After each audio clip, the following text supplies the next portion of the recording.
injuries. Yeah, it happens when you turn games around so quickly. 3 games in the space of 10 days, it can happen. Hopefully no serious injuries, and everyone gets back healthy quickly. Battle of unbeatens here as NC State opens up its home schedule. Fans continue to file in on a scorching hot day here in middle of August. Charlotte in the white, NC State in the red.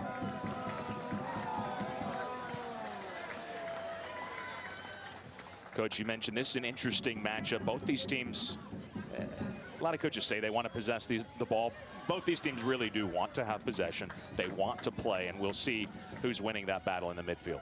Yeah, and it's interesting, having spoken to both coaches during the week, Coach Byrne emphasized that within her 4-4-2 diamond system, she's interested in maintaining possession of the ball from a central standpoint. Whereas when we spoke to Coach Higgins, it was talking about how we can overload the wide channels. So 2 completely different styles of play here. Both obviously wanting to maintain possession of the ball, but doing it in 2 very different ways. It'll be really interesting to see how NC State can sort of open Charlotte up as much as they possibly can in the wide channels. Good step in initially by the Raleigh native, LC Westerbeek, Laura Kate Westerbeek. They call her LC, and the NC State senior, Alex Moore, takes it away and is pushed in the back. It'll be a free kick. Foul on Kathleen Ngulafak, the goal scorer, the game-winning goal scorer against Radford, into the starting lineup for the first time, the George Washington transfer.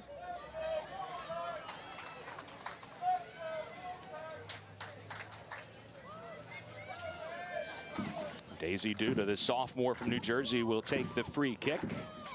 Led the team in assists last year, did not score a goal. She has already notched a goal this season, but distribution, her strength. Good ball to the back post, headed on, and Carly Montgomery got ahead to it last. A goal kick for Harley Head and Charlotte. It's a fantastic delivery by Duda, causing all kinds of problems early on.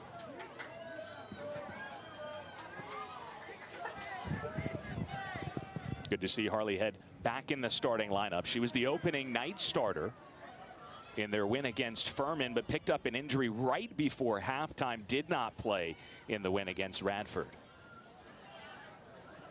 A preseason all-conference goalkeeper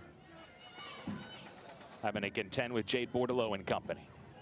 Numbers here for Charlotte, and Ngulafak tried to sneak the pass through. Wong got a foot to it.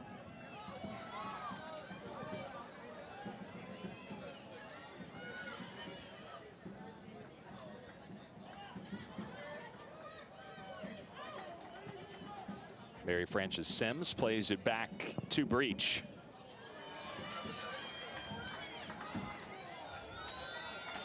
NC State with some injuries in goal. The starter in the first 2 matches has been Amorly Martin Esteban, the freshman from Spain, unable to go today. She did not take part in warm-ups. Riley Pickles suffered an injury in their first match. NC State had 2 goalkeeper injuries, so Breach played in their first match, and now she's starting match number 3. They said Pickles might be available. We did see her in pregame warm-up, so that was a good sign. But it is Breach, who has plenty of starting experience, who gets this start. Yeah, listen, Coach Higgins talked about how he could rotate any of the 4 goalkeepers that he's got. He's got an influx of goalkeepers at the minute, so whatever happens, he seems to be really comfortable with where they're at. The one thing I did notice is that Esteban is so comfortable in possession of the ball. You saw it in the first moment that they've gone back to the goalkeeper here. Maybe we don't see that from Breach. Maybe we see a different style. It'd be interesting to see how that impacts NC State's ability to build up through the goalkeeper. Throw in here for Charlotte and Westerbeek, who went to Athens Drive High School right down the road. There's Riley Pickles, freshman goalkeeper.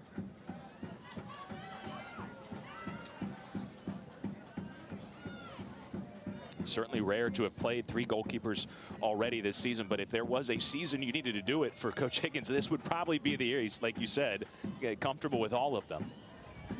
Yeah, he really wants to get a grasp of how the goalkeeper fits into his style. He spoke about how it maybe impacted in previous years, or the previous season, how he couldn't quite do what he wanted to do. So him just trying to figure out what fits best is going to be important for him as he moves forward. Foul on Jade Bordelot. One thing Coach Higgins wanted to do more this year was press more and press higher. It was really a tale of 2 seasons for the Pack last year, and his inaugural year, it was a really tough non-conference, and then things clicked. They really figured some things out. It was a lot of good defending and a lot of Jade Bordelot scoring goals, and it led to 4 wins in ACC play. Yeah, when you take over as a head coach, it doesn't just change overnight. It takes time to implement your principles and how you want the team to play. Coach Higgins speaks about how he wants the team to play out of possession and be aggressive when pressing and leaning forward and really getting into the opposition in their own half as they build up. You don't do that overnight. It's going to take some time, and I think you've seen over the first 2 games that the biggest amount of impact they've had in those games has come from their ability to press the opposition, regain the ball, and then create something from there. So if we see that today, we know that it's been a big point of emphasis through pre-season for Coach Higgins. Grace Keeley lost possession initially, pokes it away to win it back. Keeley tried to sidestep on a Nakata and was fouled. And this is pretty good real estate.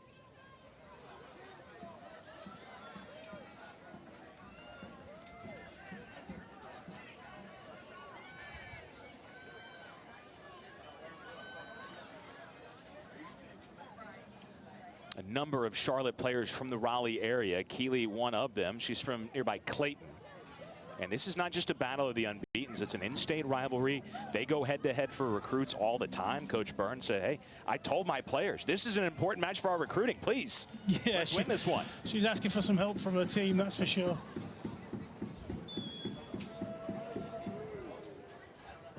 Set on target, but right at breach. Gets an early save.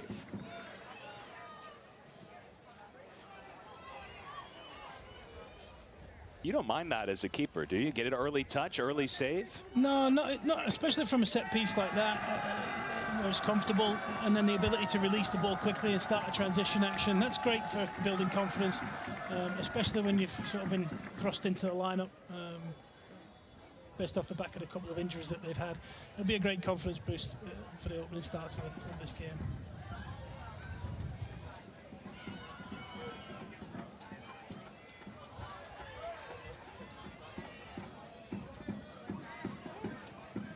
Alex Moore pressed by Evie Craven, the 9 for Charlotte. Freshman Katie Richter. Well, she has been electric so far in 2 matches for NC State as a freshman. See a little bit of her pace as she split the defenders initially.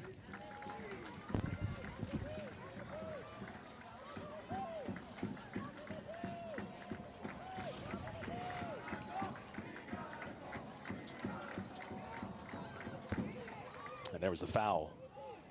Carly Montgomery looking for the whistle and got it. Fouled by Annabelle Walker.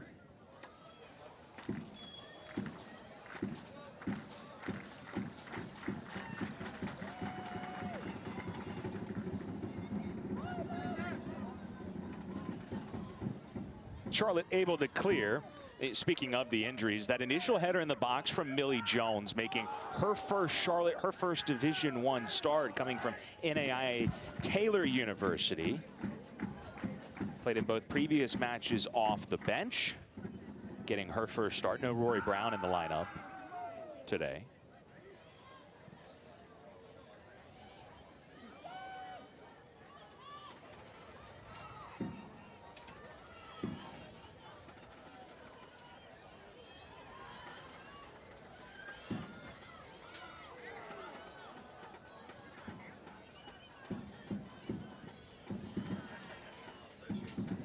NC State enjoying some possession.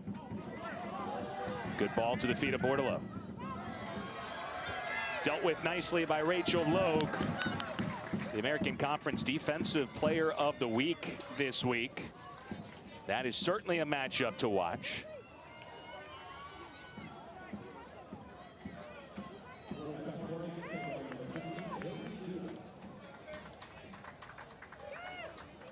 premier goal scorer Bordelot. You might figure that one of the best defenders in the American Conference, the 7th-year player, Rachel Logue, might be defending 13 a lot today. Corner's knocked down. This is Richter. Richter with the left foot. Katie Richter, the freshman from Apex, with her first career goal in her home opener. That's a fantastic finish from Katie Richter. She's had the ability to bring it down inside the box from the set piece, quickly shifts it onto her left foot. And having worked with Katie Richter in the past, when she came in and trained with the NC Courage, I know that when she gets a moment to shoot, she's going to take it, and she's finished that pretty spectacularly, to be honest.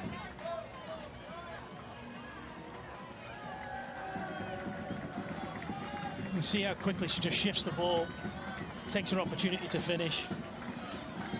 Excellent little bit of individual play here. Look at that touch.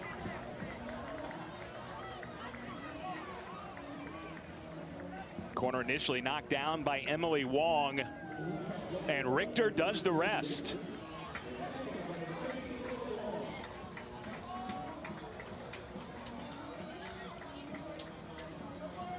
Not a whole lot that Harley Head and Charlotte could do with that.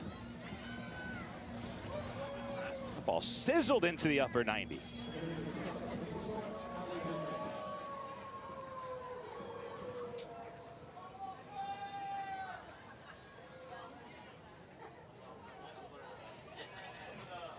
So both teams are kind of feeling each other out. Coach, I was just about to ask you, we're about 10 minutes in, and you know how you see this match developing so far, and Richter puts NC State on the board.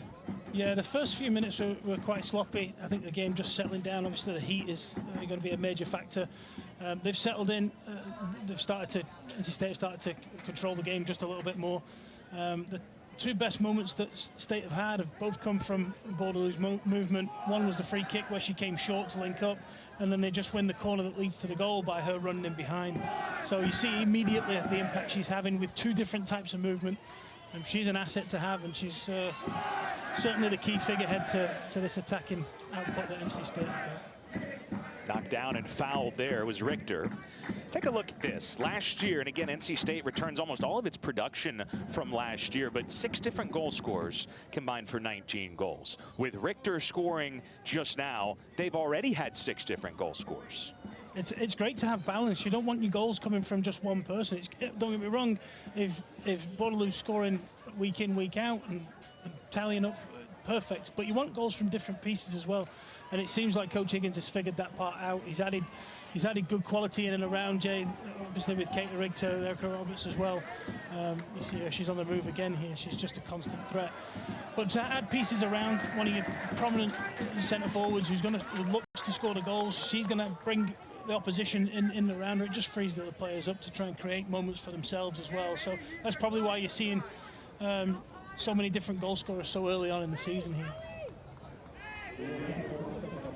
Yeah, talking to Coach Higgins, very complimentary of Bordelot, but he also noted, yeah, you know what else will help Jade? Not just her growth, but also help around her and players like Richter. Another corner from Duda. To the top of the box. Roberts lays it off for Richter. Roberts did not take a deflection. Goal kick. See a good crowd on hand. The NC State student section. The Red Terrors right behind Harley Head.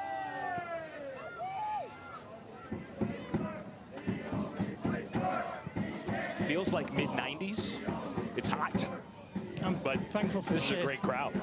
Fantastic crowd. And listen, they're notorious for this, right?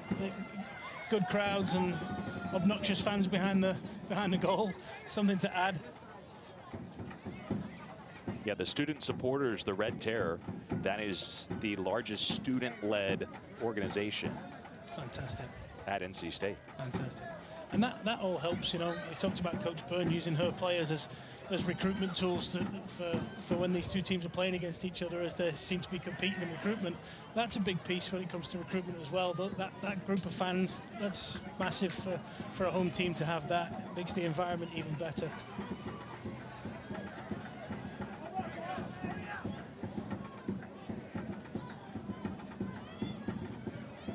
Richter again.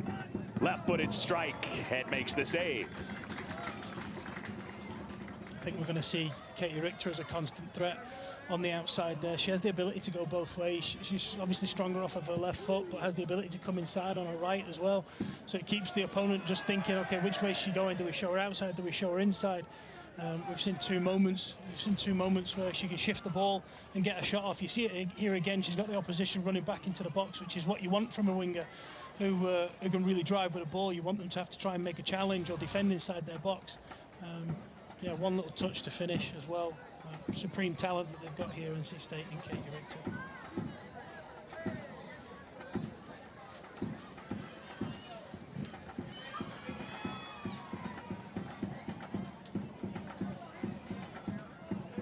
Be a Charlotte throw right in front of the NC State bench. You see how many players are on the NC State bench. They have depth. Might that be a factor with weather like this today? Absolutely. Yeah, it's 90-something degrees. I might need a substitution at half-time. It's hot up here. I can't imagine how it feels down there. But no, they've definitely got some depth. There's a good core of young players within that substitute bench as well. So no doubt at some point we'll see them add what they can to the game. Jones clears it away.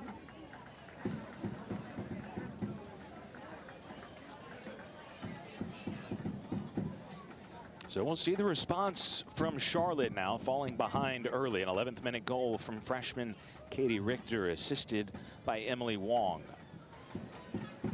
Again, they do already have a road win. It was a shutout win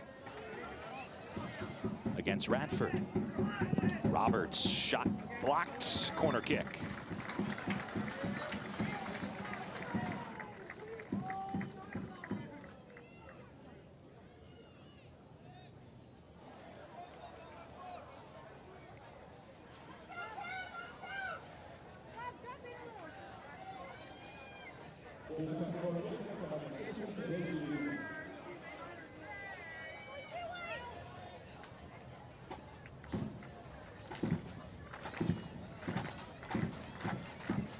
Already one set-piece goal for the Wolfpack. Duda to the back post. It's Montgomery!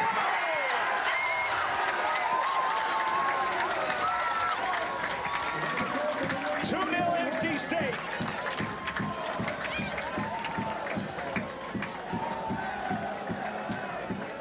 Yuna Aoki on the doorstep to put it in.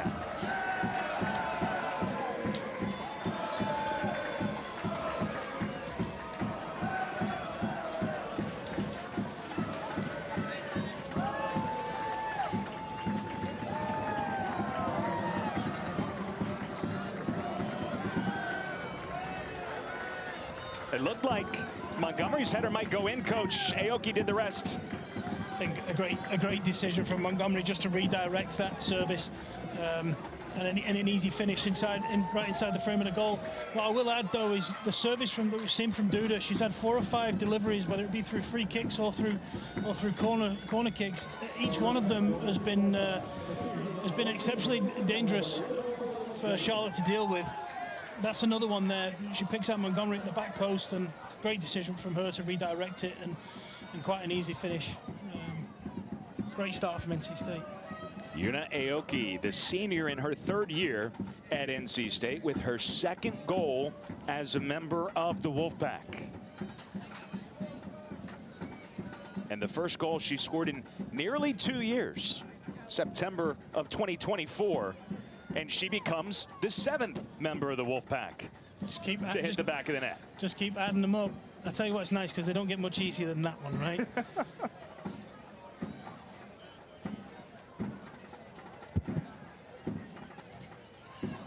But you got got a great crowd. You've got a home opener. You want to give the fans something to cheer about. They have done that early. 11th and 17th minute goals from NC State.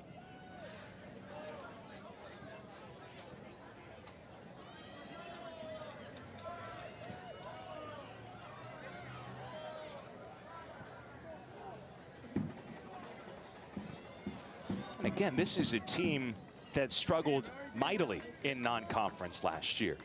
Said something's got to change. Daisy Duda said it was the trip out to Utah where they lost, but they called it a players-only meeting and said, hey, we have to get on the same page. Something has to change.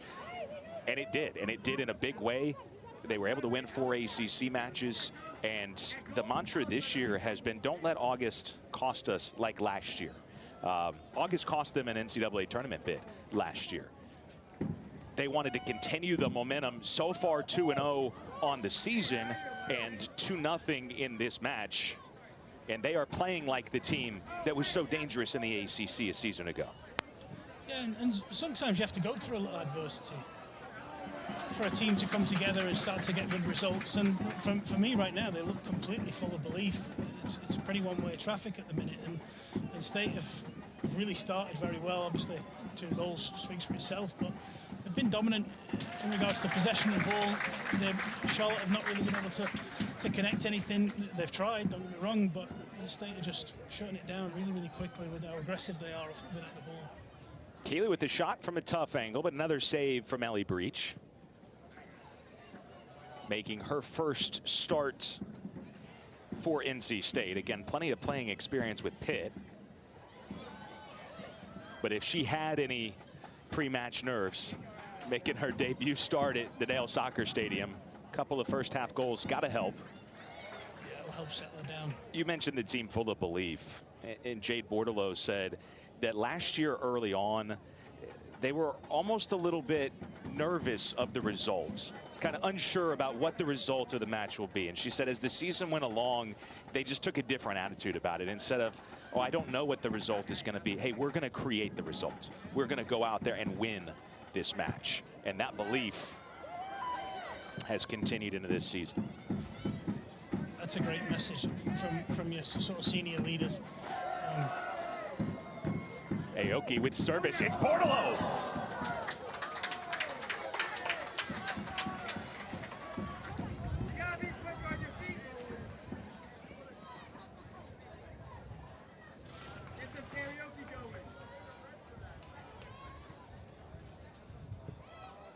So again, great service into the box. It's good movement from Bordelot. She just tries to get off the defender's back shoulder and tries to finish behind her. It's hard to defend that. Great movement and looking up to get to the end of it. Duda hustling, could not keep it from going over the end line.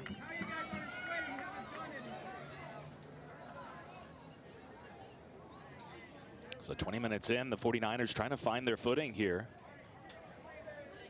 Again, they've been tested on the road already, but this is a different level of test than they faced last time out.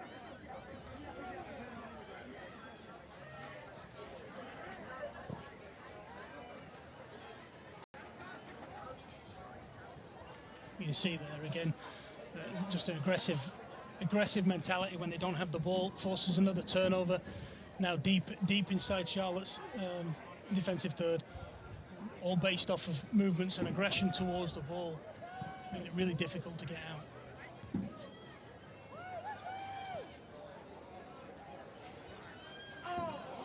Montgomery in with the slide tackle, and Evie Craven comes away with it. And a must-have interception from Alex Moore.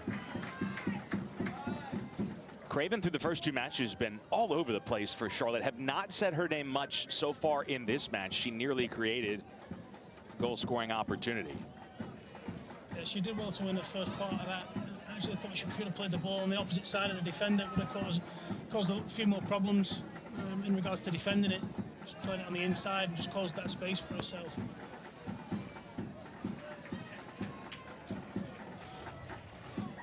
The senior from Manchester.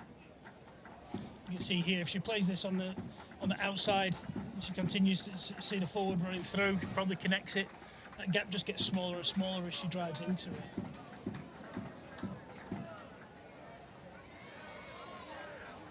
And we talked about all the production that NC State returned, but in total, 9 starters, including Alex Moore for her 5th year. Missed her freshman year with injury, so she said it was only right she came back.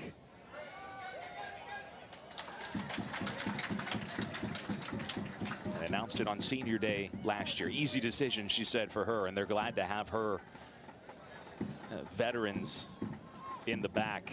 Moore and Carly Montgomery, who's a newcomer but is wearing the captain's armband, the Texas transfer. Coach Higgins spoke highly of her leadership and how she's come in and added to the group. You can clearly see that in the way that she plays as well. Roberts' ball deflects to the top of the box where Keeley escorts it out. Right to Yuna Aoki. Offside flag is up. It's really intriguing here as you watch the game. And NC State seems to be super comfortable leaving themselves 2v2 at the back. They're playing with a 2-3 rest defense is what I would call it. So it's 2v2 at the back, and they've got 3 players sat in front of them just picking up all the loose balls. And you saw it there as the ball got cleared, immediately able to win with a first counter press in action, and then it leads into another opportunity to enter the box. Hydration break. 2-0 NC State. We'll take a short break.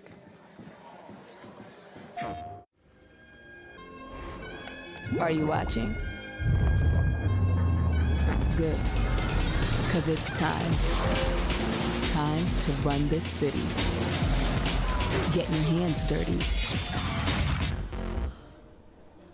Do something that changes everything.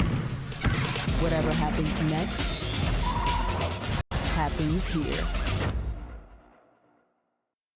PlayStation. And done. A complete list of reasons why the ACC is great. You forgot ACC game days. And football. Yes. Hoops. Oh, I was gonna say hoops. Every sport, really. I see. From East Coast to West. Precisely. One at a time. No one can touch us. Slow down. Yo, it's us. We all make the ACC great. Oh, okay. Yes. And football. And hoops. We're all attractive. And we're smart. Lacrosse. Swimming. Baseball. We're gonna need a bigger board. What about fantastic volleyball? We got them all.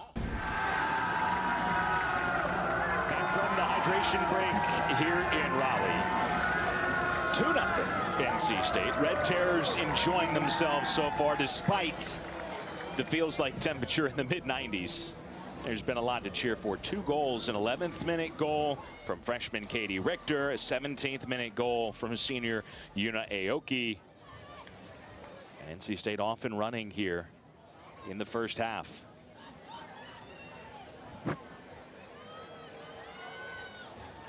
Look at this, coach. Over a decade since they've scored multiple goals in the first 3 games of the season.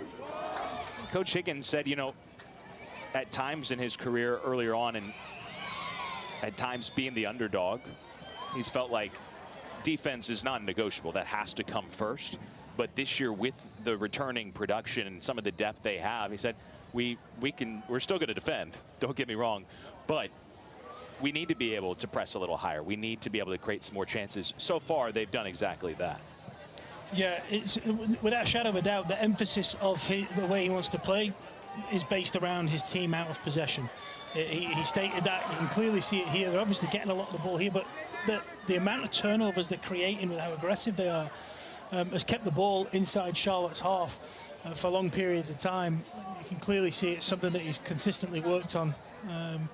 And he talked about how he's changed in his defensive approach, and he wanted to defend really, really deep when he was with his previous programs that he was with.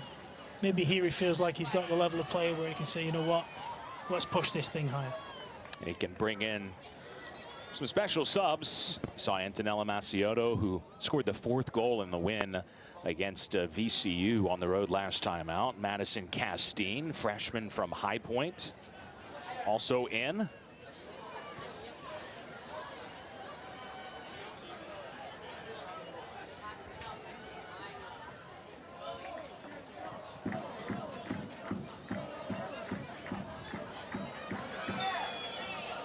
Moore is upended.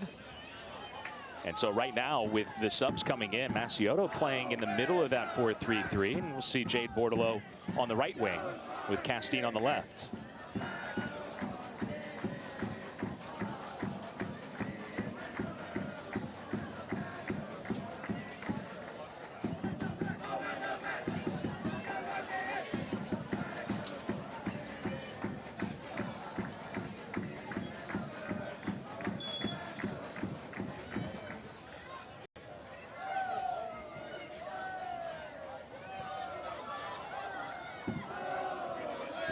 Logue stays strong and shields Masiotto from the ball. It'll be a goal kick.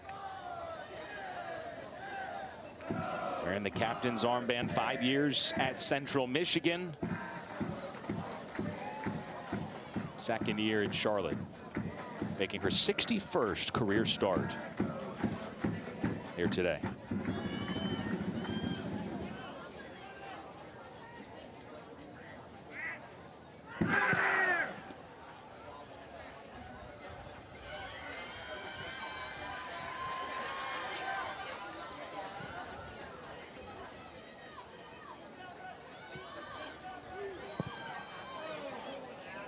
Giveaway. Heads pass intercepted by Duda. Mary Frances Sims will switch it.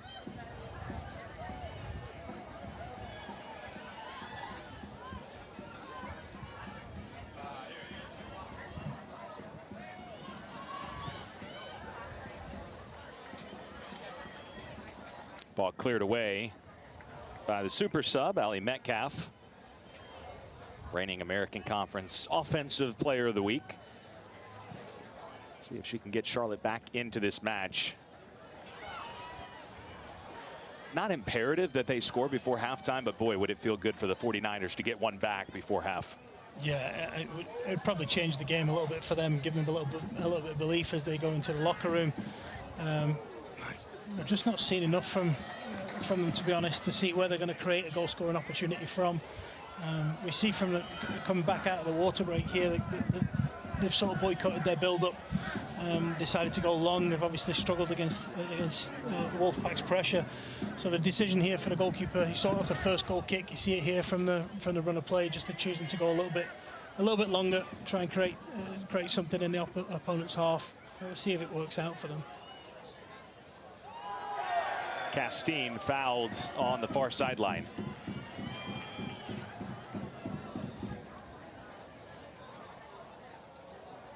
Penelope Rich playing the right side of that midfield diamond, committing the foul.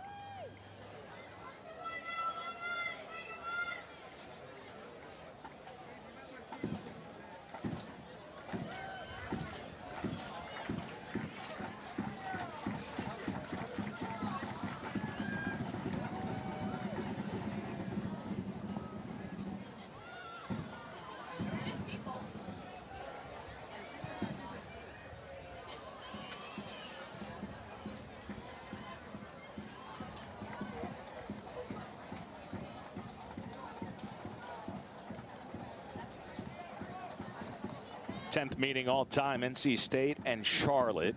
Played a couple of years ago here in Raleigh, a 3-1 win for the Wolfpack. And that was predating both of these coaches. So even though it was only a couple of years ago, not a ton of continuity on either side, but that win was notable. One, NC State scored all 3 of its goals in the first 25 minutes, but mostly because it was win number 400 in NC State women's soccer program history.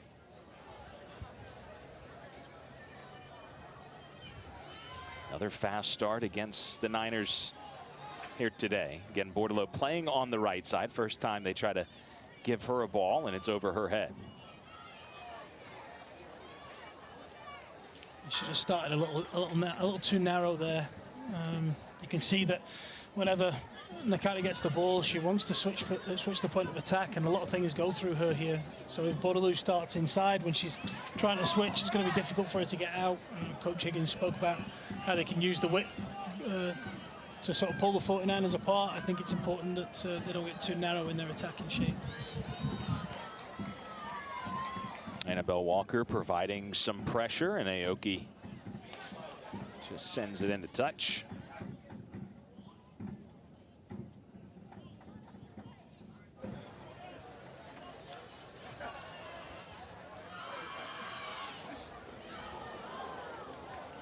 Big collision there right in front of the NC State bench. Castine's all right.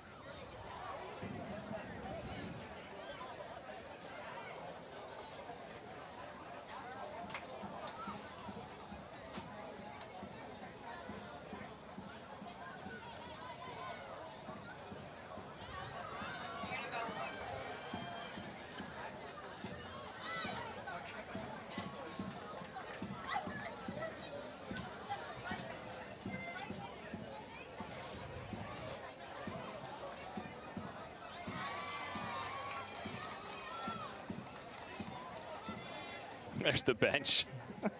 Encouraging, firing up Castine. Nice warm embrace for a welcome back.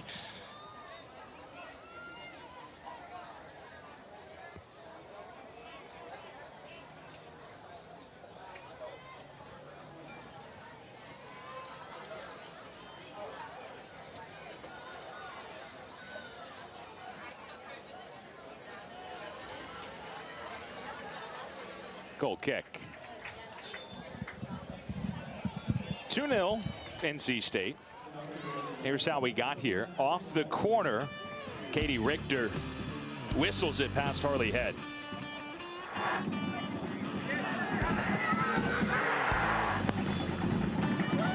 And then again, off the corner from the far flag, Yuna Aoki's turn.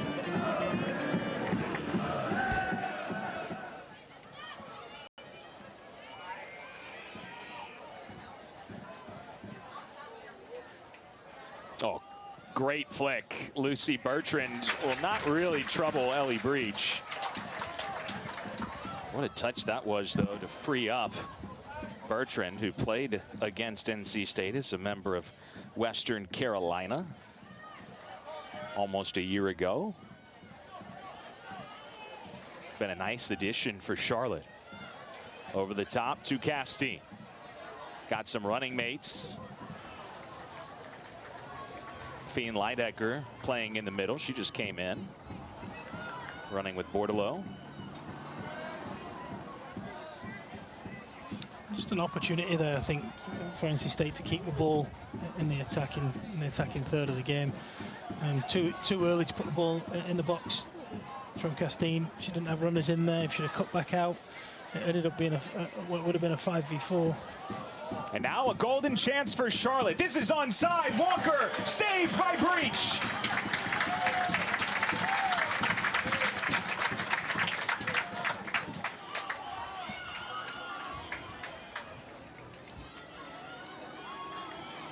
Well, clearly the best chance Charlotte has had.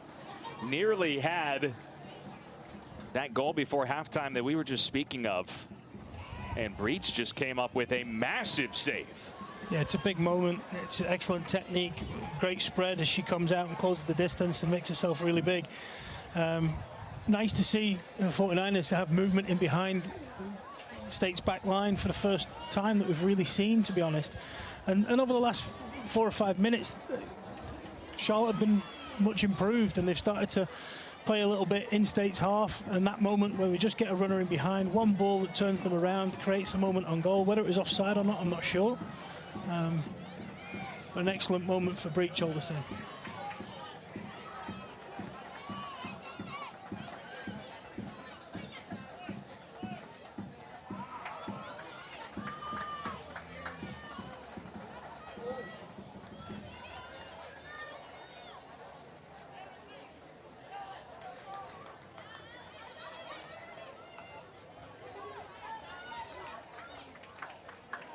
We talked about the goalkeeping depth for NC State. Yeah, onside. Yeah, patient in the way she comes out. You can see her movement towards the ball is constant, but steady movement, really sort of progressive in her thinking of how she's going to save it. You want goalkeepers to be proactive in their actions towards the ball, and you see it there as she starts to move down the line of it. And she said, okay, I'm going to come out and I'm going to show you as much of my shape and less of the goal as possible, and she comes up with a big save. Her 4th save tonight, and not to take anything away from her previous work, but the prior 3 saves pretty standard. Yeah. That was a big time stop. Yeah, any other work that she's had to do has been, you know, steady away. It's not difficult stuff. That was a big moment not just for her in the run of the game, but also for the team, because 2-1 looks a whole lot different at half-time than 2-0 does.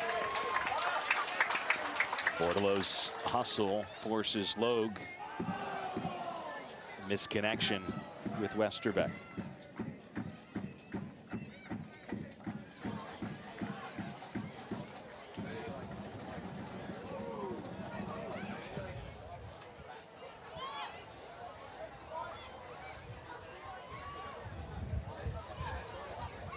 Craven immediately dispossessed.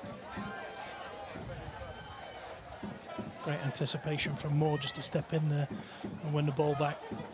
So stuffed any sort of attack that could have happened. Leidecker.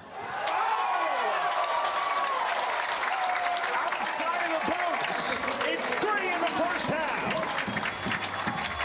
Fantastic finish from Leidecker, and again the threat to move behind the back line to create goal scoring opportunities is so important that you have to have runners behind it. You see it there. It creates a moment for herself by a sort of unselfish movement behind the back line, and then a heck of a finish when it drops to her. You see here, there's the movement behind the back line.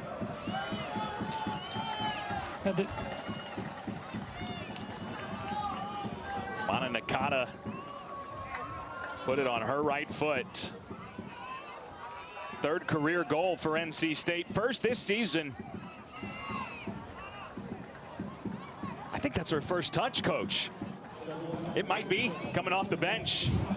Special. It's a special first touch. Yeah, it's an excellent finish. It pops up really nice to her. Sits really well for her. The finish can't take anything away from it. And if that's her first touch, doesn't get much better than that.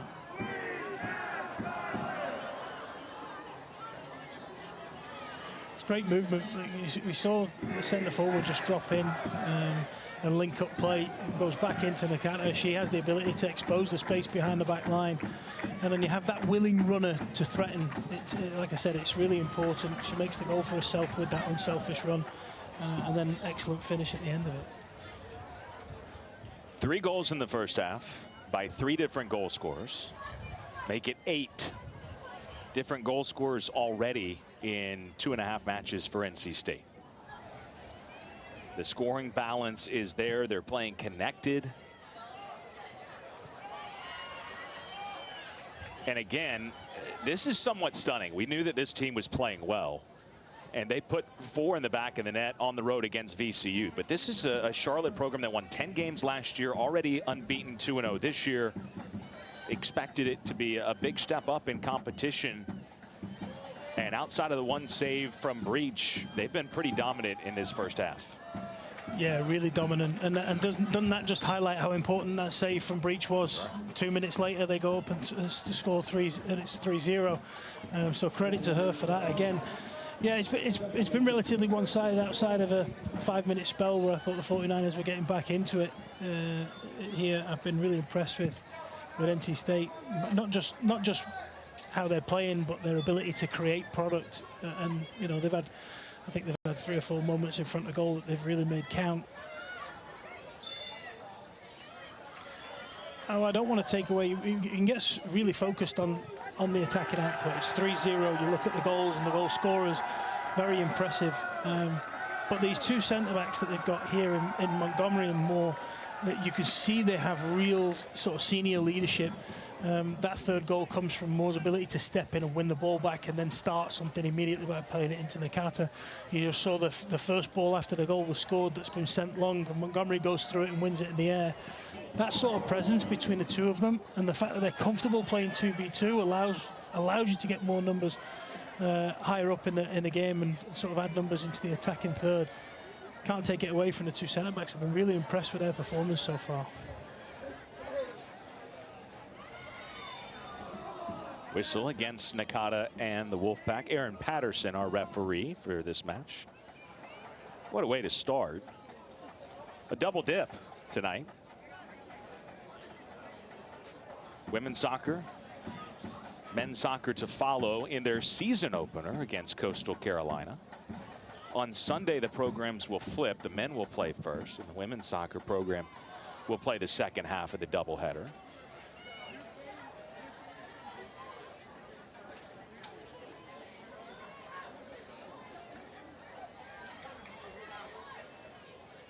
Again, the crowd is great. Pretty cool to play doubleheader.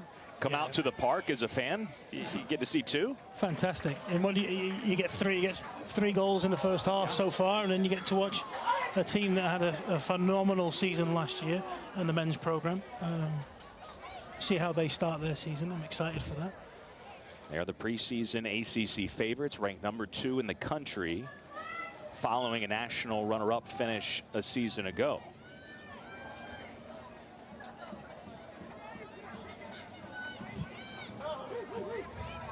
Gary Higgins and the women's soccer program hoping it's a similar ascent. Last year was year 2 for men's head coach Mark Hubbard. Like I said to you earlier, Andrew, it takes time to implement stuff, especially if you look at the number of players they've got on the sideline. You're teaching not just 11, you've got to teach all these guys the same thing. You've got to teach your staff how you want to play as well, and make sure that there is real integration from everybody, and making sure that there's key common languages to sort of help in the development of the team and the style of play. You can see it over the first 3 games that this team looks completely different to what it looked even at the back end of last season, where they were getting good results and they were improving. This looks like a different team altogether, to be honest. So Coach Higgins, credit to him, he's made some good changes in a positive way. And the one thing that they have that not a lot of programs do, Charlotte, for instance, is replacing 4 of their top 5 point scorers. It's just continuity and bringing back 9 starters. So not only does it take some time, but man, is it really helpful when you can bring in, when you can bring back a lot of players that know what the expectations are. To the back post. Bordelot wants a corner, and that is the call.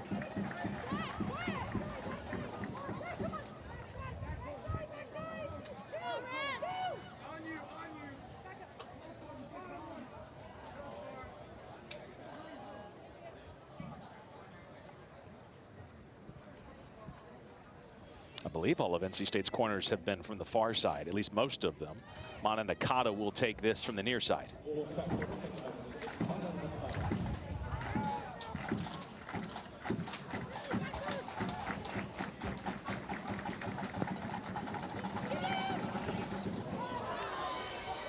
Head holds it. It's an important take for them at the minute. They're just under another wave of pressure by NC State. So to come up and take that just relieves some of that pressure. They don't want to concede again going into half-time here. So big moment for the goalkeeper. Charlotte had conceded just once so far this season.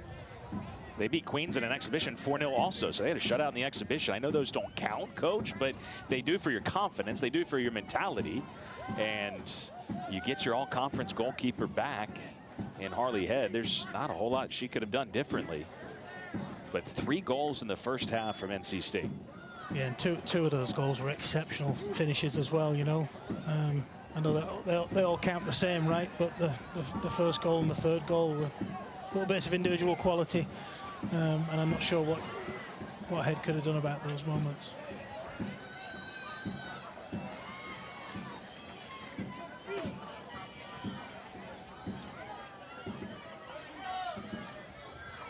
Macy Chambers trying to run that chance down. She was behind midfield when that ball was played, but pass over hit and Breach able to take care of it. We will talk to NC State head coach Gary Higgins in just about 75 seconds and get his thoughts on the first half. There's a grab. That will be whistled and a yellow card shown.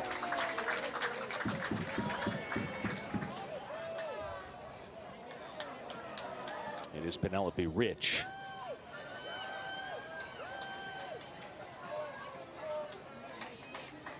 Charlotte just got to be careful with these fouls that are in and around the box. We've seen so far that the service from NC State can be quite dangerous. So cheap fouls like that and an ability to put the ball in the box from pretty much anywhere in the attacking half has caused problems. So just got to be careful with that cheap fouls that they're giving away here.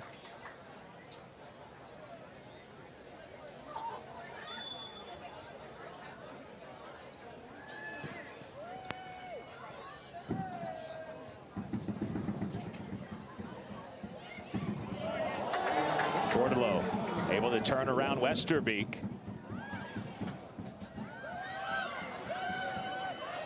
Billy Jones blocked the initial cross. Gastine into the Red Terrors.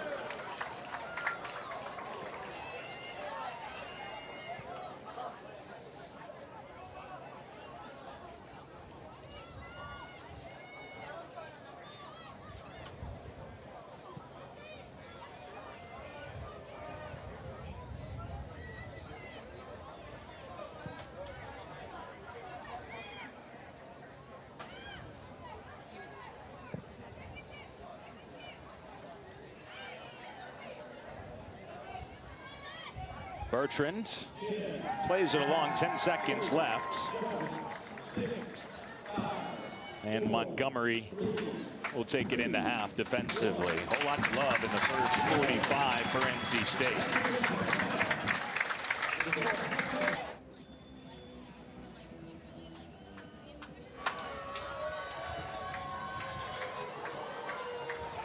And while we have mentioned it several times because it's quite notable, right? 10 wins for Charlotte a season ago, and they do return 18 players from that team. So there's a lot of players that, like we said, know how to win.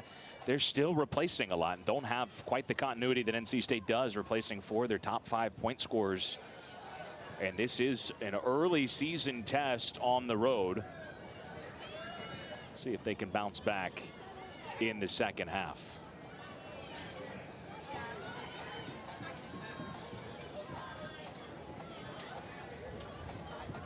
It is interesting. NC State coming off the 4-0 win at VCU, and they had 32 shots in that match. So the offensive punch is nothing new. But talking to Coach Higgins about that match, he said, look, honestly, I don't think we kept our focus necessarily for the whole match. We didn't compete at the same level that we did against JMU, where he was very pleased with the 3-1 win on the road against JMU. And that's something to note as well.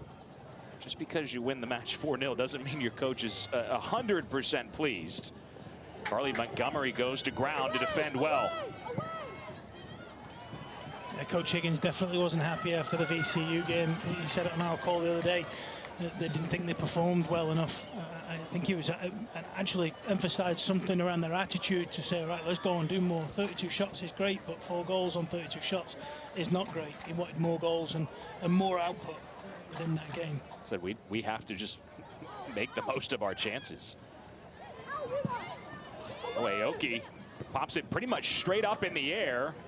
It does end up in the hands of the keeper, Ellie Breach. Little adventurous start.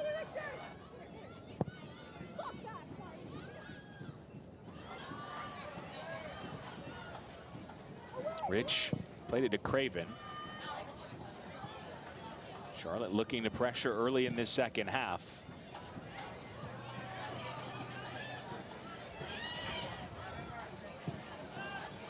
Offside flag is up. That ball was played in by Rory Brown, so while not in the starting lineup, good to see Brown out there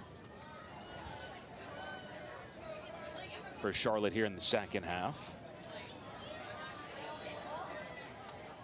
I know we're only a couple of minutes in here, but you can see that Charlotte seemed to a little bit more vertical with their passing as they decide to play off a target forward and send runners in behind. So I wonder if that's something Coach Byrne has emphasized during the halftime team talk, because you see it in the first 2 moments that they've had possession of the ball.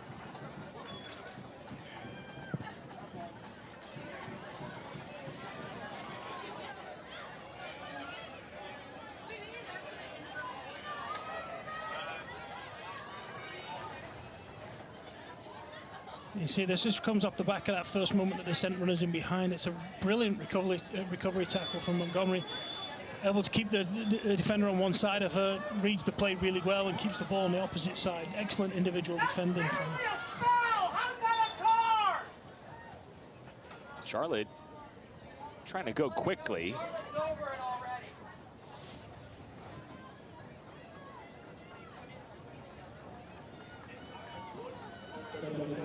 Duda committing the foul, and a quick card shown as well.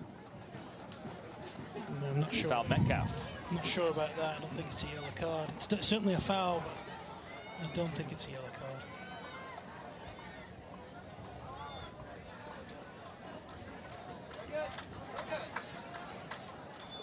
The first yellow shown to an NC State player. Penelope Rich saw one for the 49ers in the first half.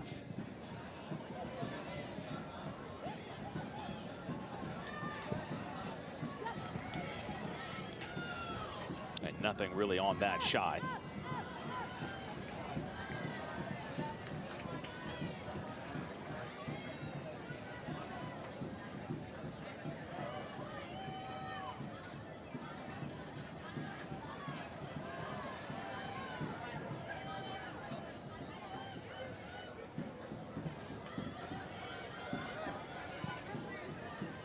With an easy save like that for Breach, remember, new this year, goalkeepers cannot hold on to a live ball for more than 8 seconds. Referee will count. That's a new rule change. And if you hold on to it for too long, a corner kick is awarded. I bring that up because, and in your playing days, you were a goalkeeper. I'm sure there's plenty of times you're up 3-0 in the second half and you get an easy save like that. You're holding it for a little more than 8 seconds. Yeah. Trying to take a little something out of the game. More often than not, trying to kill the game. I don't think my coach wanted me to have the ball, so he used to scream at me to kick it up the field. I'm just joking. Yeah, it definitely changes the flow of the game. I think it's a huge benefit, to be honest, that you get more soccer being played and less time wasting. And time will tell just how impactful it will be. But it does, you would think, logically, it would lead to potentially more comeback opportunities. Absolutely, yeah. More play. Craven sneaks behind the defense. Evie Craven saved by Breach. The cleanup. Oh! A diving stop from Alex Moore. The last line of defense. Excellent defensive block. We see it again, verticality and the ability to run behind. It's one ball that goes back, goes over NC State's back line. You see Craven running in towards goal. It's a good stop from the goalkeeper, Ellie Breach. But that individual defending from Moore, I spoke about them in the first half. We've seen two actions now in the first 6 minutes of the second half where both centre-backs have had big moments. One in regards to a recovery tackle, and then that one from Moore as she recovers to block what is a certain goal, right? Header from Logue, knocked down.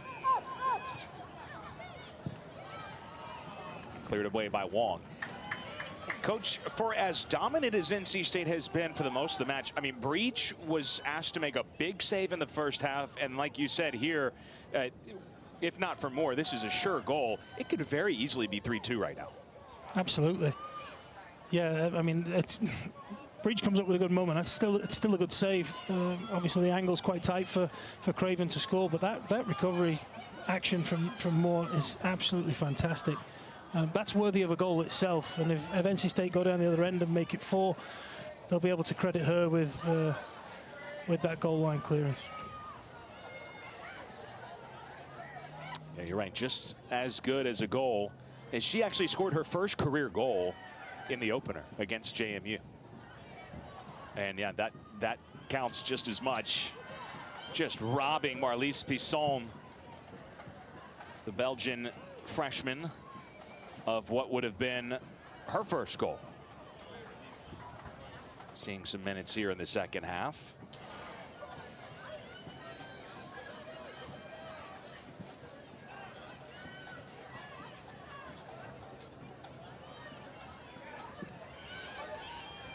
It's definitely been an improved start to the second half from Charlotte.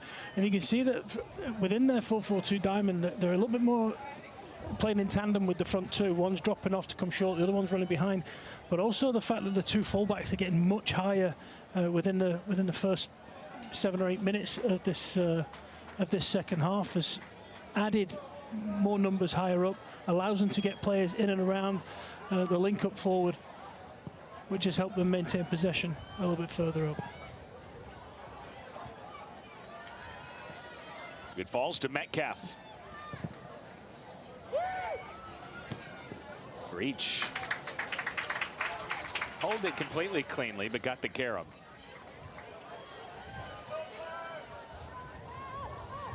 Now the fullbacks in the wide spaces in the 4-4-2 diamond. That's what you'll see in the second half of this doubleheader. NC State men's soccer, Mark Hubbard, utilizing that formation to a ton of success last year. National runner-ups. If done right, it can be really difficult to deal with, because if not, they overload centrally, right? So you play 4 versus 3 centrally. It usually drags another number inside, whether it's a wide forward or if it's a fullback, and that creates the space for then the attacking fullbacks to get a lot higher, so it becomes hard to defend. However, if you don't utilize that extra number in the midfield, it can be a lot of work for the fullbacks to try and get up and down.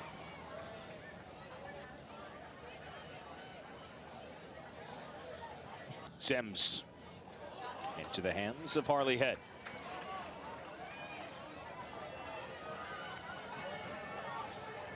Good to see her back and moving well. Looked like a lower body injury in the opener just before halftime.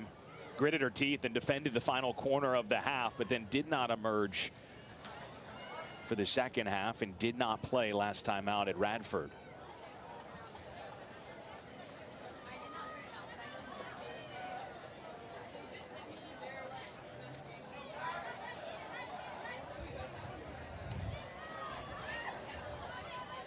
Talked about NC State's options in goal, but Charlotte kind of feeling the same way. It was Triangle native Anna Ford, freshman from Wake Forest, who got the start last time out and kept a clean sheet. First career start, first career shutout in the 2-0 win at Radford.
Richter taken down by Rich, who's already on a yellow.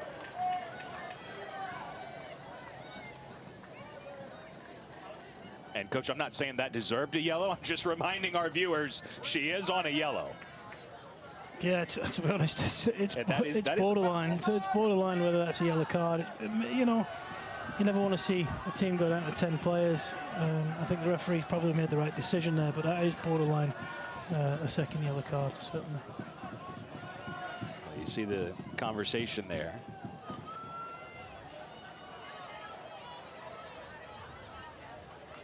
Have to imagine there's not a whole lot more leeway for number 18, Penelope Rich. I'm sure she told her she wouldn't do it again as well. We'll see. NC State has been so good from set pieces. Duda gets right back on the ball and hitting Gulafak in the back. And Charlotte tries to spring the counter. Remember, Duda is also on a yellow. She commits that foul.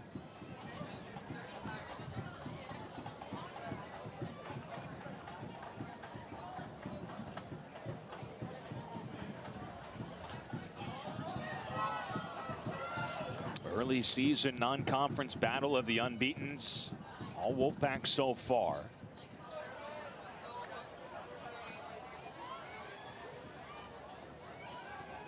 Charlotte has been improved here in the second half. This is Bertrand. Closed down by Sims. Corner kick.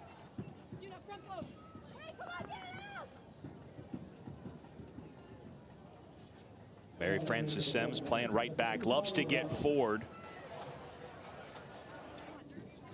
but also does the hard work defending.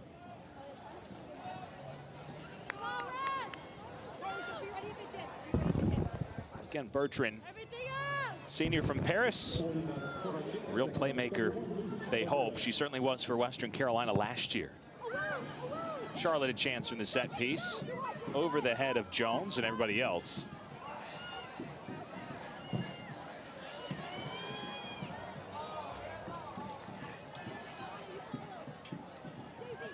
Bertrand started last year for Western Carolina here, played 44 minutes against the Wolfpack, created some chances, but did not get on the score sheet.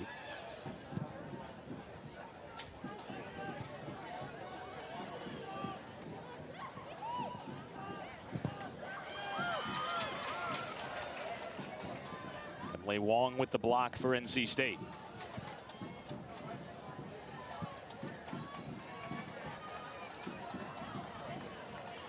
Definitely a better start to this second half than we saw pretty much the entirety of the first half from Charlotte. Adding numbers further forward, it's causing NC State a few more problems. The last attacking phase, I think they were 5v4 on the last line, numbers up, which is really important to try and create goal scoring opportunities. It led to a corner, which obviously they can put in the box, but just having the higher numbers creates problems, creates something to think about, and I think that's why in the first sort of 15-20 minutes of this second half, we're seeing much more of the game being played in NC State's half.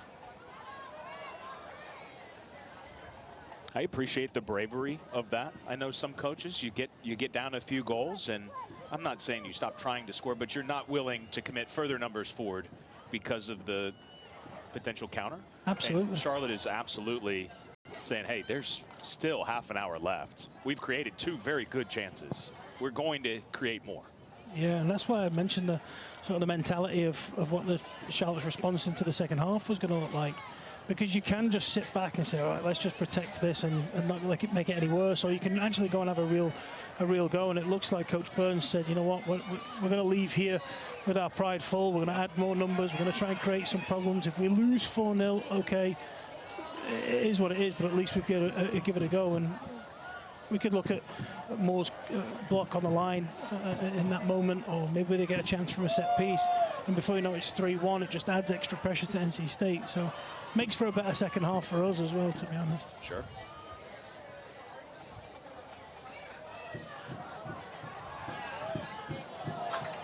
Nakata tried to go near post. And moving forward. Again, the first thing when we talked to Coach Byrne, thoughts on the first half, what'd you tell your team? She said, not good enough, not good enough. So regardless of whether you can, mount a massive comeback or, you concede 1 or 2 more, they just want to play better. It's Correct. So early in the season. Yeah, and like I mentioned earlier on in regards to sort of the start of Coach Higgins' season, last season, sometimes you learn through adversity, and your failures come to better things. And I think, being 3-0 down and saying, all right, we haven't played well enough. Yes, we've won the first 2 games of the season, but this is a proper test. This is against a real competitive team, and a team that's trying to do big things when they start ACC sort of tournament stuff. They've got to be able to step up and embrace that challenge. Maybe they come away from the first half and go, you know what, we weren't good enough for sure, and we can improve upon it.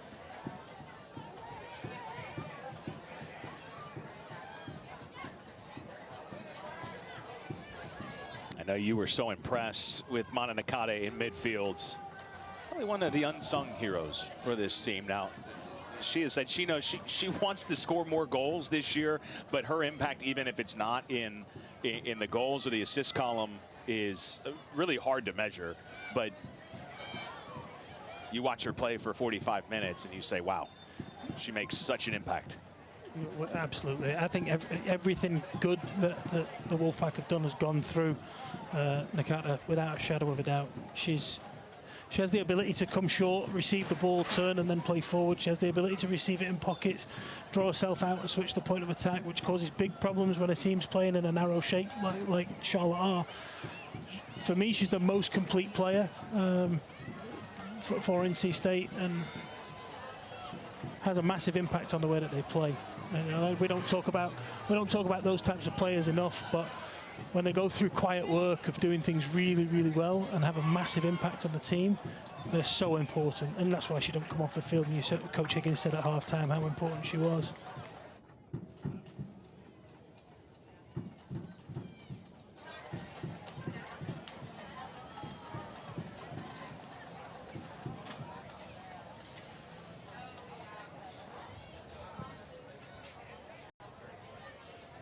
Again, this is the first match of a doubleheader. We saw just a moment ago a peek. Chanticleer's in the house. Coastal Carolina men's soccer are coming up next in the season opener against NC State and the Wolfpack men's program, making their way here to the Dale Soccer Stadium. Number 2 in the preseason poll, following up a national runner-up finish from last season. Grace Keeley replacing Metcalf here in the second half.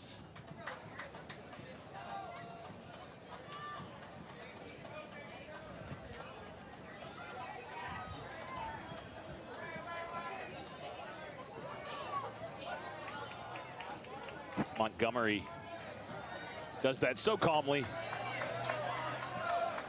Now Nakata with space.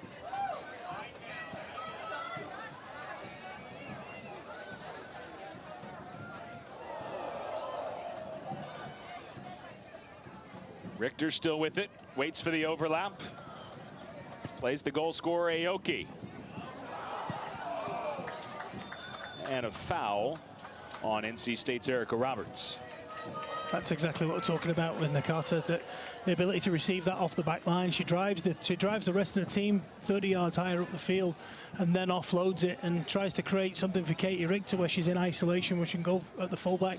Didn't quite happen for her. She obviously had the fullback overlapping, caused herself some cramping problems down there. I think she's legs are getting tired, but yeah, Mana Nakata, the ability to control the tempo of the game and change the tempo really quickly on her own is absolutely fantastic to watch.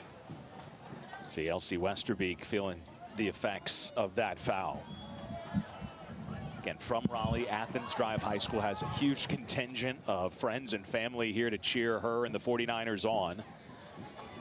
Mentioned the win for NC State a couple of years ago, and not many players that played in that match still here on either side, but Westerbeek, one of them, started that match for Charlotte, so she has played here in her hometown before.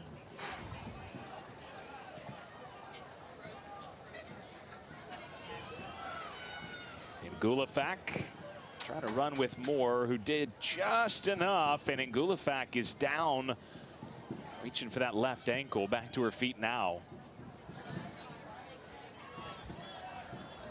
Could not quite get back on side.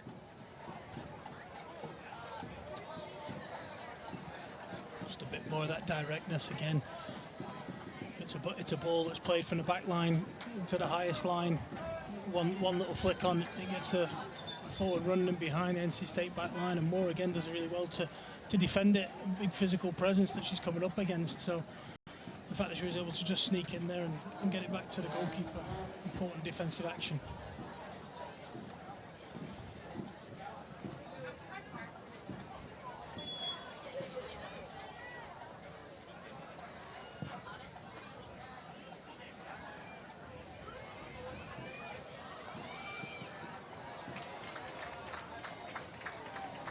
Brown sends it away from danger. More subs coming on for Coach Byrne. 3-0 NC State. All in the first half. Taylor C comes in. It started in the 11th minute with Katie Richter. You'll see not one but 2 set-piece goals here in this replay package. So important of any set piece that you are ready to play in the second phase. You saw that from Katie Richter for the first goal, ability to shift the ball and finish. And then the second phase, the ball comes back from Montgomery's header to the back post, and then a bit of a wonder strike at the end to make it 3-0.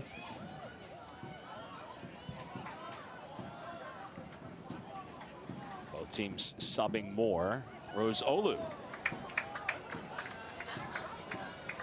who grew up playing with and against Jade Bordelot just outside of Montreal, entered the match.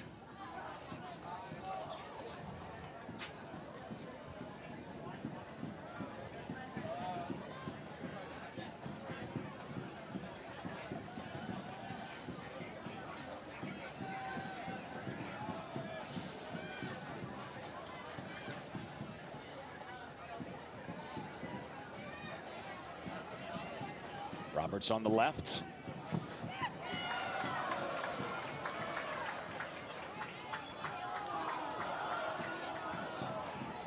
And they do not give her a corner. Goal kick.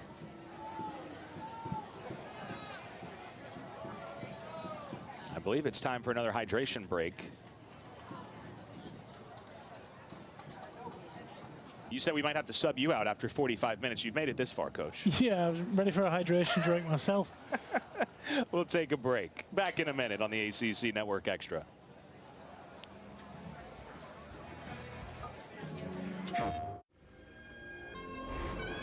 Are you watching? Good. Because it's time. Time to run this city.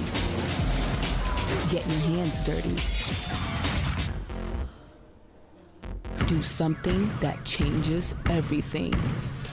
Whatever happens next, happens here.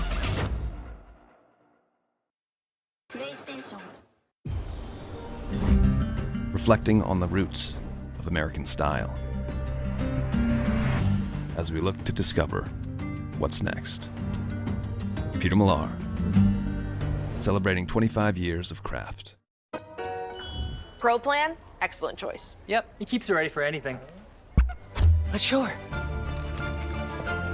Pro Plan's exceptional nutrition fuels all of life's adventures. PetSmart, anything for pets. Break here in the second half. Back with Nathan Thackeray on Andrew Sanders. Goal summary, the 11th minute, 17th, and then the 37th. It's been a little more even in the second half, Coach. No goals to show for either side. Yeah, definitely a more even contest. Whatever Coach Burns said at half-time. It's not been pretty. It's not like a bit of, all right, we're going to improve the way that we're playing. It's just been a little bit more, like I said, more direct, more vertical, but more engaging in regards to attacking the opposition's goal, which I think is really important. You can't just play through every moment of pressure. So she said, okay, let's skip that and let's go a little bit more direct and see if we can win second balls and try and get beyond from there. It's still effective soccer at the end of the day. See, 87 degrees, but the feel, I've been underselling it, Coach. I've been saying mid-90s. 100 degrees, Yeah, feels like. Every time you said mid-90s, I was thinking 100 degrees.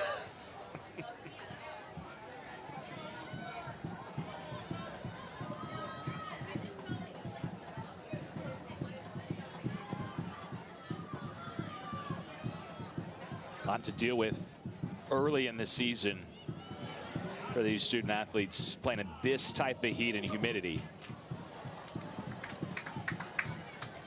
But if you watch the feature at halftime, NC State was talking about their excitement for this season, and Daisy Duda said something along, I'm paraphrasing here, but you know, it's the hard practices, it's playing in the heat and training it. That's kind of what forges a team, and you do that in the shortened preseason, but also when the lights are bright and the popcorn's popping and there's several thousand here to watch you, you're ready for those moments, because we're just sitting here in the press box sweating. Yeah, of course. When it comes game time, you forget about the heat, and hot weather becomes pressing weather, right? If you look at the way NC State played in the first half, it definitely was. Yeah, no, you embrace the moment and the environment more than you do the weather. Is it a factor? Yes, it is, but it doesn't become what you think it is. Trust me, it's much hotter sat in this booth than it would be on the field. Well, we did talk right at the open of the broadcast about how these teams want to possess the ball. All the better to have possession and not be chasing. Absolutely. When it feels like this. And Charlotte has had a lot more of the ball than they had in the first half. Shot on target, but again, Ellie Breach positioned well. Grace Keeley playing right down the road from her hometown of Clayton.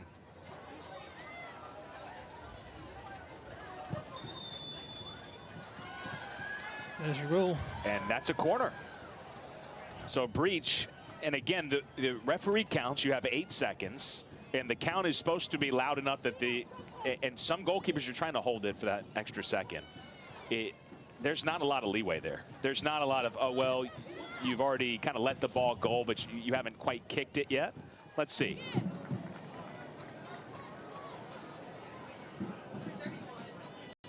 Yeah, I mean, my count's past 8 at this point.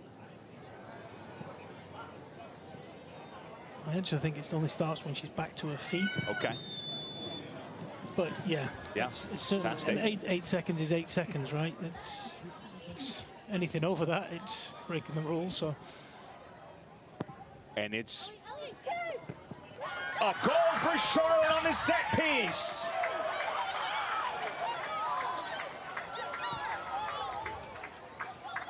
And I guess that's why it's become such an emphasis now in the collegiate game for the goalkeeper to release the ball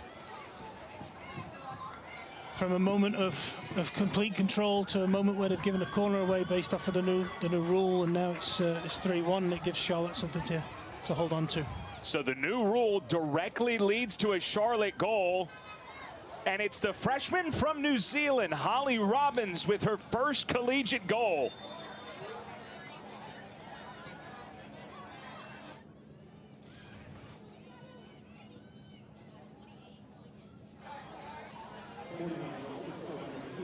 Well, how about that? Some of our viewers just learning about this new rule. You may have your opinions on that, whether you like it or don't. I think Charlotte fans loving that new rule, and certainly Holly Robbins is. Yeah, it's there for a reason. You can see she starts a run from the backside. It gets loose. Doesn't really do too much to separate from the defender, so it's a really loose defending. I'm sure Coach Higgins won't be happy with that, but it's a fantastic movement across the goalkeeper, and the ability to win the ball before the goalkeeper gets there is important, and yeah, changes the game completely. From the South Island of New Zealand to Raleigh, North Carolina, and a first collegiate goal. Played for the Kiwi U17 team in the U17 World Cup. As NC State will once again bring in a pair of forwards, Castine and Macioto. We saw this substitution pattern in the first half.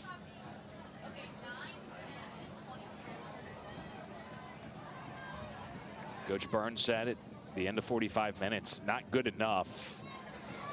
Second half looking much more like the brand of soccer that they want to play.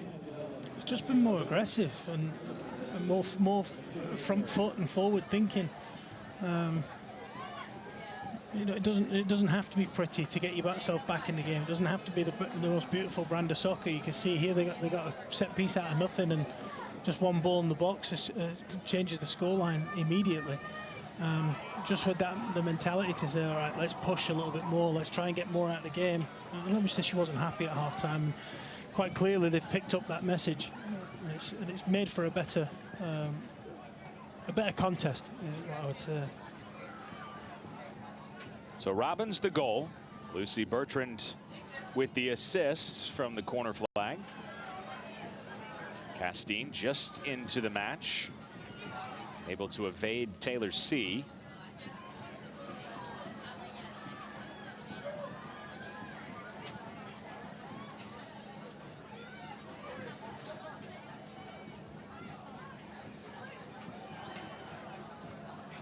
Sends to Macioto.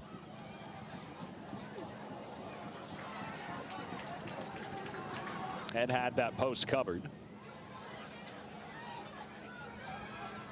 Utilizing the width that Coach Higgins had spoke so much about in our pre-game call a couple of days ago. He talked about the width being important. You can see as Castine went inside to add an extra number in the midfield, Sims came wide and added that extended width. Shifts the opposition, and because they had to shift so hard, it created space for her to drive back inside, and she could drive through the center of Charlotte's team. Really good play.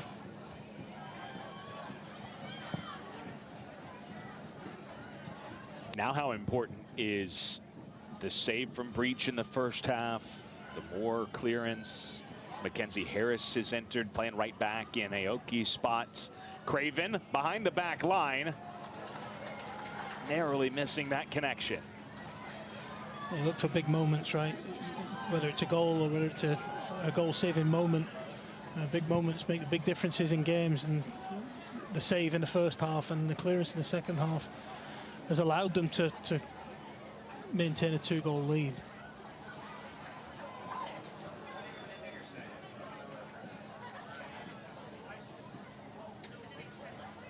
be a throw.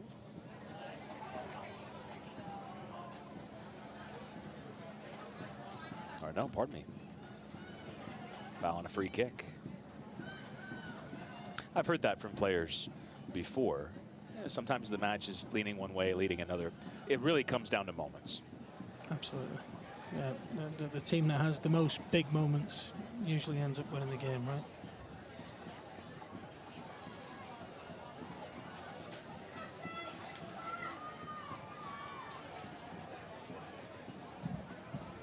There is no 8-second rule in this situation. NC State content to run a little clock.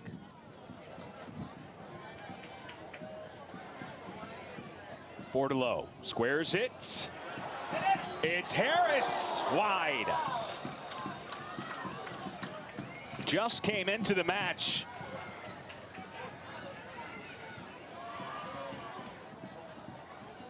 Talk about big moments. That could be another one that comes back and ends up being a really big moment. That's a chance that should end up on goal or certainly on target. Maybe a little bit too early. She just came into the game, found herself in a good spot, attacked the ball really, really well. Just missed the target. There she is again, getting forward.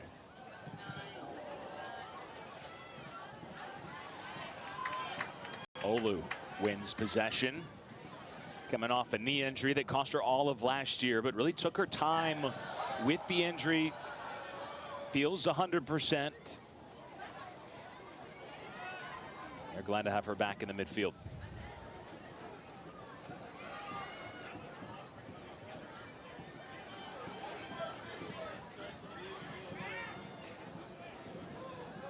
Sims goes right around Keeley. Macioto's header is on target. She did score a wonderful header for NC State's 4th goal against VCU, but not to be this time.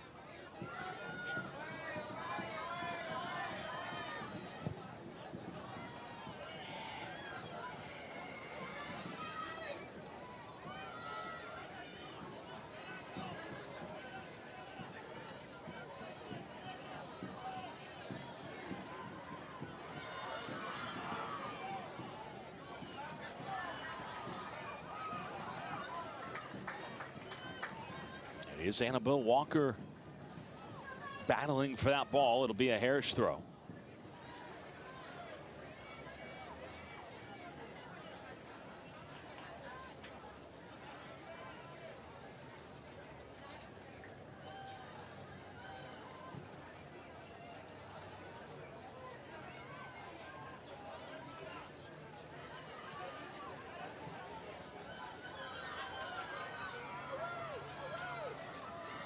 Walker runs it down.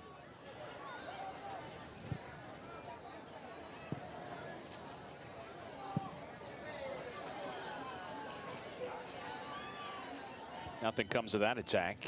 NC State, real golden chance here for Harris. Maybe her first touch.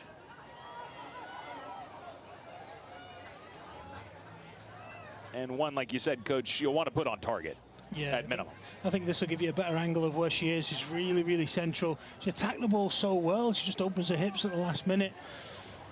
She probably should redirect that to the opposite side of the goal, if I'm honest.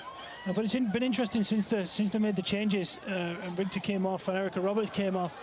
And they added Castaigne and moved Bordelot out to the right-hand side. Those two players usually play a little bit more central. Obviously, Bordelot playing as a positional number 9 through the centre of the field. Castaigne, predominantly through a youth career and with a youth national team, plays central, so she's going to naturally drift in. And you see Harris and Sims now both getting much higher in the attack, and that's probably where, I know it comes off a set piece, but that mindset to say, okay, we're going to use, the width is going to come from the two fullbacks in this moment because Bordelot wants to go central and Castaigne wants to go central as well. Under 10 minutes to play.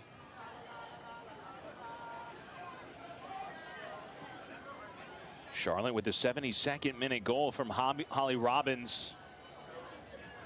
Still a long way back, but plenty for the Wolfpack to think about now after a dominant first half. Just the 2nd goal of the season conceded by NC State. And the first one that, to be quite honest, was truly earned from the opponent. It was a miscommunication center back and goalkeeper that led to the only goal allowed against JMU.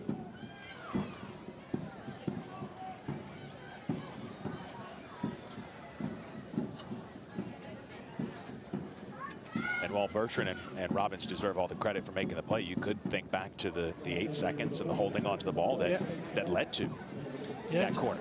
I mean, for me, that's the catalyst behind the reason that Charlotte have scored a goal. It's very preventable. Unfortunately for Breach, she's become subject to that new rule. That's part of the learning process, and as a player, you just have to adjust. You know, baseball, very old game. People did not want, not everybody, but many people did not want the pitch clock, and thought that there would be a lot of issues with that. The rule was to speed up pace of play, which is very similar to this rule. The players adjusted. It's been fine. Yeah. And listen, there's been goalkeeper changes and rules over the course of history. Remember when you used to be able to pass back to the goalkeeper and the goalkeeper could pick it up, and that was in the, I think, late 80s, early 90s that rule came in. And the game adapted and evolved, and it's not a problem. Breach won't make that same mistake, I don't think, again this year.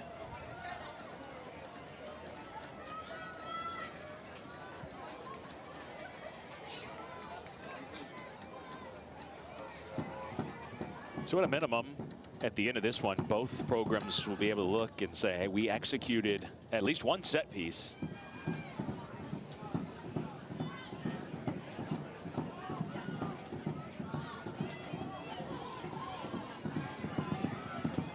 Craven.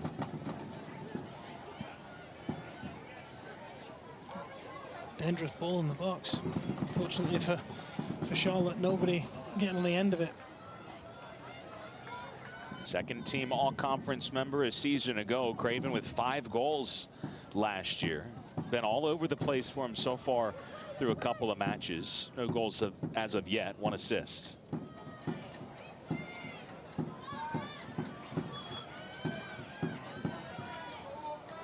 Fellow Mancunian.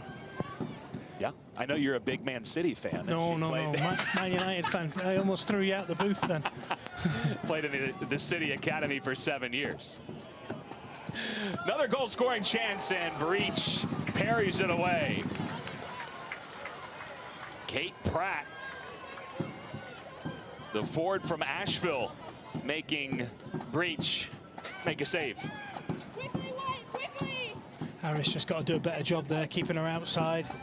The moment she starts to slow down and get in front of her and get square, gives her the ability to go either way. And you don't want her to come back inside to get a shot off on goal. You'd rather prevent her and push her outside. It makes the goalkeeper's angle much narrower. Bridge makes a comfortable but good save. But the defending there from Harris has to be that she has to force her outside and don't let her come back inside.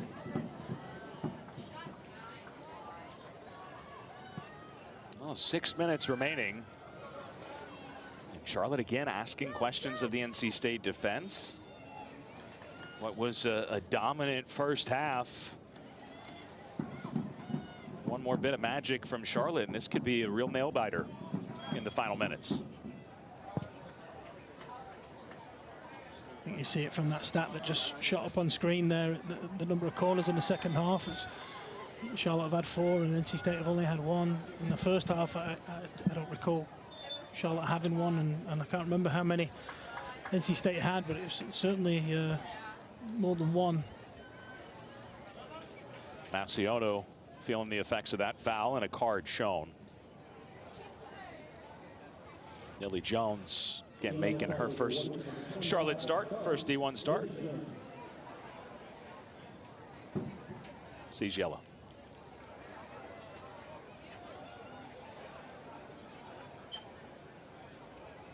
Coach Byrne not happy that that's a foul. Certainly not happy it'll be a yellow card either.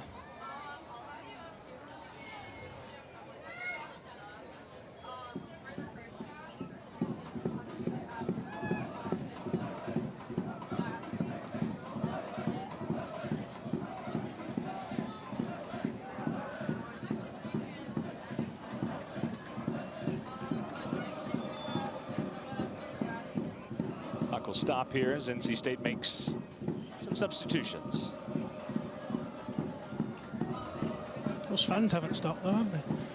Been bouncing behind the goal for the vast majority of the second half and the first half. And with the second match, the double header coming up next, they're not going to stop. Oh, they'll burn Probably themselves not out. until about 9:30, 10 o'clock at night. I love it. Might need to be rehydrated in between the two games. So a few sweaty bodies up there. It is a hydration break kind of night here in Raleigh.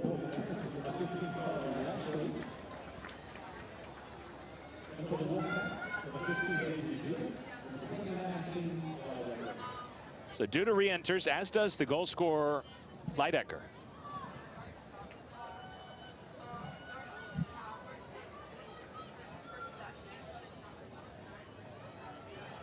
Up next for NC State, Sunday against Elon when they'll play the second half of the doubleheader. Sunday against USC Upstate for Charlotte. Scheduling a very tough non-conference schedule. Coach Byrne, 7 non-conference matches. 6 of the opponents won 10 or more games last year. The only opponent that did not, NC State. You go on the road and play an ACC side. Yeah, she was quite proud of.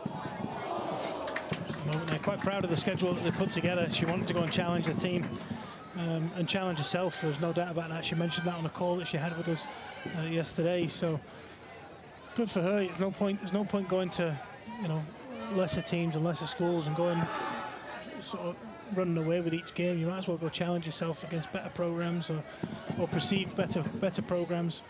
It'll help with the development of herself as a coach and also of her players, and in turn probably lead to better recruiting classes and improved performance for the school. And the message was, you know, they were the 2 seed in the American last year, right on the fringe of an at-large bid. And if they don't win the tournament, they want that at-large bid. Now, they were upset in the quarterfinal against USF. But they reached the mid-30s in RPI last year. Yeah, they had a heck of a season, especially for Coach Byrne stepping in. I know she's done it at another level and been successful, right? But stepping in as the interim can be difficult. But she embraced that role and ran with it and did really well, and deservedly got the opportunity to be the head coach and started the season well here. Obviously, this hasn't gone to plan for her tonight. They give it a much better go in the second half. Are you watching? Good. Because it's time. Time to run this city. Get your hands dirty. Do something that changes everything. Whatever happens next, happens here. Everyone's coming over and they want different NFL games. We're gonna be the worst hosts if we can't pull this off. We're good. Watch up to 4 NFL games at once so you don't miss the action. Get NFL Sunday Ticket, now 8 payments of just $30 a month for new users. Pro Plan, excellent choice. Yep, it keeps her ready for anything. Let's show her. Pro Plan's exceptional nutrition fuels all of life's adventures. PetSmart, anything for pets. And predominantly through her youth career and through her youth national team career, she plays as a central midfielder. She does the same again there. She goes inside. That's where she receives the ball, can drive at the back line, creates the space for herself, and then gets a little lucky with the deflection, but all the same scores a goal.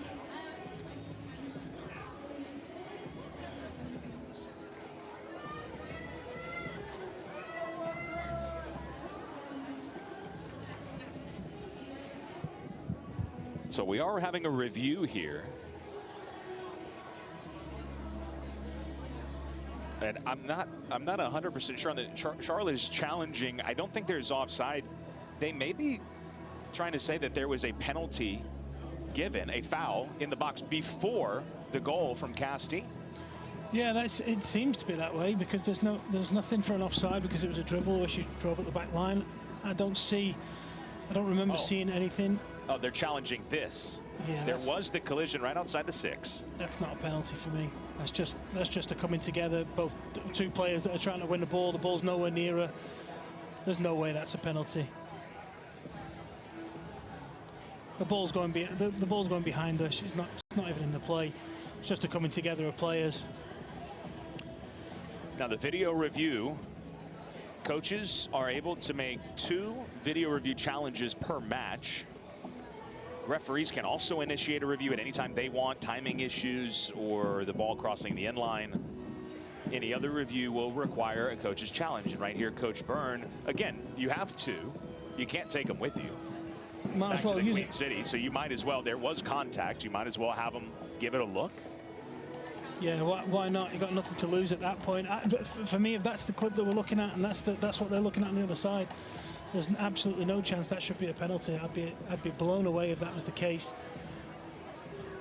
But you might as well throw it at that point. There's 2.5 minutes left in the game. Got nothing to lose.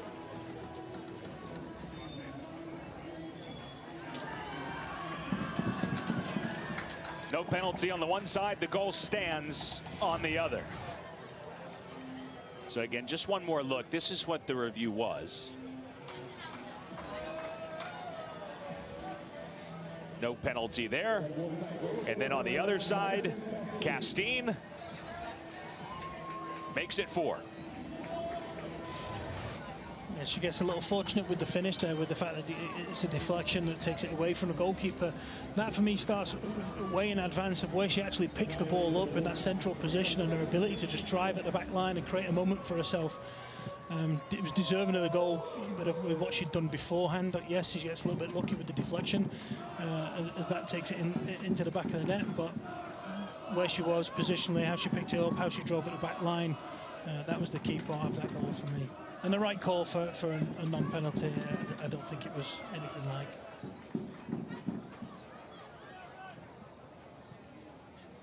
So she had to wait with suspense to see if her first career goal would stand. It does.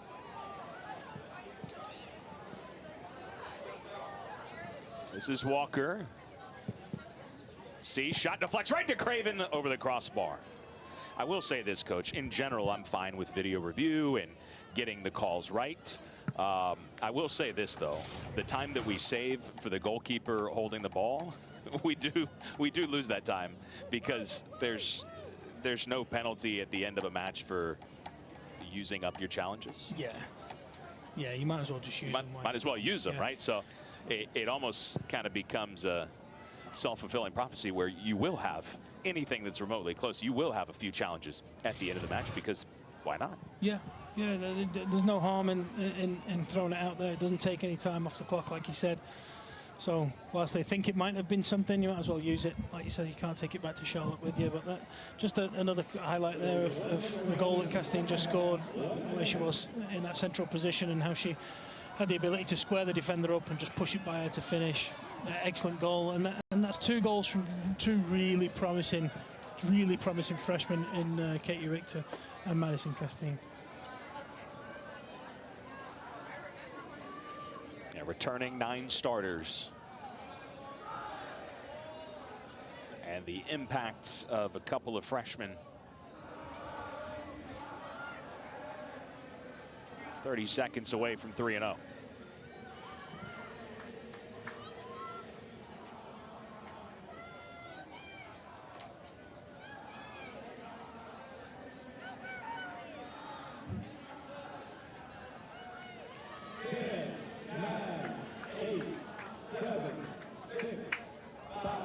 As the Red Terrors serenade the Dale Soccer Stadium with Wagon Wheel.